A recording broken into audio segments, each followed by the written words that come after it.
تین چیزیں گناہوں کا کفارہ ہیں۔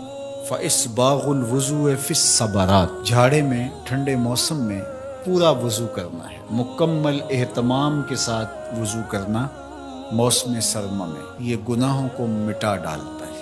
اور دوسری چیز ارشاد فرمائی وَإِنْتِظَارُ الصَّلَاةِ بَعْدَ الصَّلَاةِ، ایک نماز کے بعد دوسری نماز کا انتظار کرنے بیٹھ جانا کہ عصر پڑھ لی اب مغرب پڑھ کے جائیں گے، مغرب پڑھی اب عشاء پڑھ کے جائیں گے، تو ایک نماز کے بعد دوسری نماز کا انتظار۔ حضرت عبداللہ ابن عباس رضی اللہ تعالیٰ عنہ فرماتے ہیں کہ حضور فرماتے ہیں کہ میں نے اپنے رب کی زیارت کی۔ حضرت عبداللہ ابن عباس فرماتے ہیں کہ میرا گمان ہے کہ یہ حضور کسی خواب کی کہانی سنا رہے ہیں۔ تو ارشاد فرمایا کہ جب میں نے اپنے رب کی زیارت کی تو میرے رب نے مجھے کہا کہ یہ فرشتے جو ملائے اعلیٰ میں بحث کر رہے ہیں یہ کس امر میں گفتگو کر رہے ہیں، فرشتے کسی معاملے میں تکرار کر رہے تھے، تو ان کی گفتگو کس عنوان سے ہے؟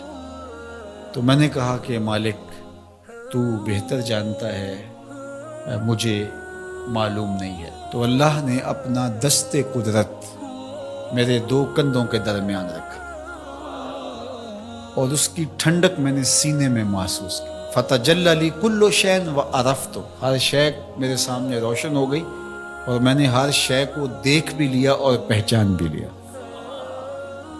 تو پھر میرے رب نے کہا کہ اب بتاؤ، تو ظاہر ہے اس کا دست قدرت میرے دو کندھوں کے درمیان آیا اور ہر شے میرے سامنے آ گئی۔ تو میں نے عرض کی یا اللہ یہ کفارات اور درجات کے بارے میں آپس میں بحث کر رہی ہیں، اور وہ کفارات کیا ہے؟ المکث فی المساجد بعد الصلاۃ، نماز کے بعد مسجدوں میں رک جانا کہ دوسری نماز پڑھ کے جائیں گے۔ اس پر فرشتے ملائے اعلیٰ میں عالم بالا میں بیٹھ کے گفتگو کر رہے ہیں۔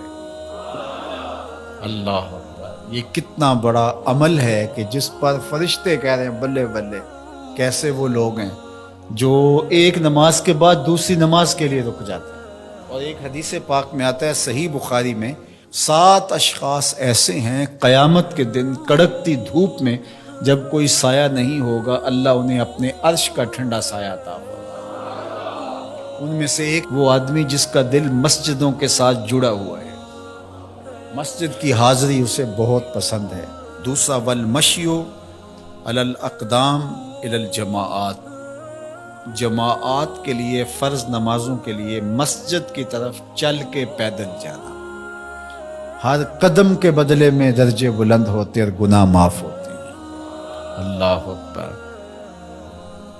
یہ طلب کی گئی کہ دعا کیجئے کہ میرا گھر مسجد سے نیڑے ہو، تو کہا نہیں، تم جتنے قدم چل کے آتے ہو اتنے تمہارے گناہ معاف ہوتے ہیں، اتنا ہی تمہیں ثواب ہوتا ہے۔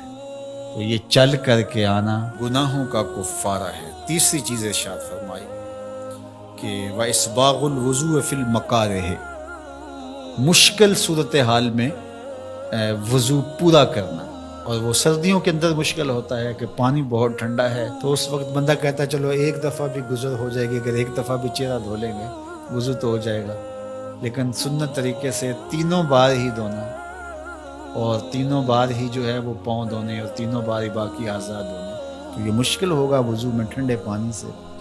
تو بہرحال مشکل میں وضو جو بندہ کرتا ہے تو اللہ کے لیے کر رہا ہوتا ہے۔ اللہ اکبر، تو اللہ تعالیٰ کو یہ بڑا پسند ہے، اس سے اللہ گناہ ختم کر دیتا ہے۔